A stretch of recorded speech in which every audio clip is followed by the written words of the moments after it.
Hello everyone and kumusta po sa inyong lahat? So for today's video ay samahan niyo po akong magluto nitong ating napakasarap na adobong atay ng manok at syempre sasamahan po natin yan ng patatas para meron naman po tayong gulay dito sa ating lulutuin na adobong atay ng manok. So tara na guys at samahan niyo po akong magluto and enjoy watching po. So kung bago pa lang po kayo sa aming page, huwag niyo po sanang kalimutan mag-like at mag-follow para palagi po kayong updated sa aming mga bagong video na i-upload. So sa isang kawali guys, naglagay tayo ng mantika at pipritusin lang natin itong ating patatas. Ayan, pag okay na to guys, mga ilang minuto ay pwede na natin ahonin yung ating patatas.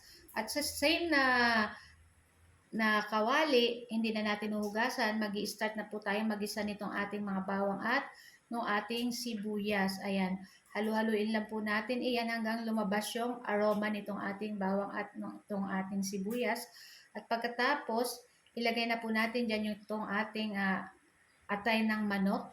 So, dapat make sure po ay hinugasan natin ng maayos para sure na malinis po ang lahat ng ating niluluto. Ayan, sasangkutsahin lang po natin iyan, itong ating atay dyan. At pagkatapos ay lalagyan na po natin yan ng sangkap. So, maglalagay po tayo dyan ng dahon ng laurel. Tapos, syempre, lalagyan na rin po natin ng pamintang buo. At syempre, hindi mawawala ang toyo. Kasi pag sinabi pong adobo, lagi po yan may toyo. At naglagay na rin po pala ako dyan ng oyster sauce.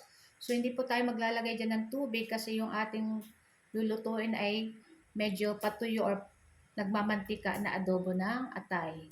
So, hintayin lang natin mag-reduce yung sabaw niya at lulutuin lang natin itong ating adobong atay. So, naglagay rin po pala ako dyan ng 2 teaspoon na sugar.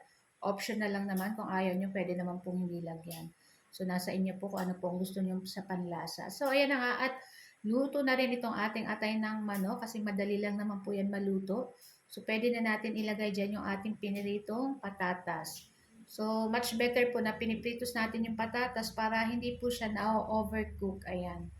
So, lulutuin lang po natin yan pa ng ilang minuto pa hanggang mawala-wala yung sabaw nitong ating nilulutong adobong atay ng manok. At yan na nga guys, makikita nyo is nagmamantika na guys. Ayan, kita nyo ba yan? Ako, super yummy nito. Kahit itong nilutuan natin kawali, pwede nyong anuhan ng kanin. Kasi sayang yung lasa. So, ayan na nga at luto na rin po yan. So, pwede na natin i-transfer sa ating mangkok at ready to eat na rin po kami. So, guys, ito lang po ang aming video today at sana po nag-enjoy kayo. Ayan. Thank you sa lahat po ng ating mga followers, new followers. Ayan. So guys, thank you for watching. See you next video. Ciao!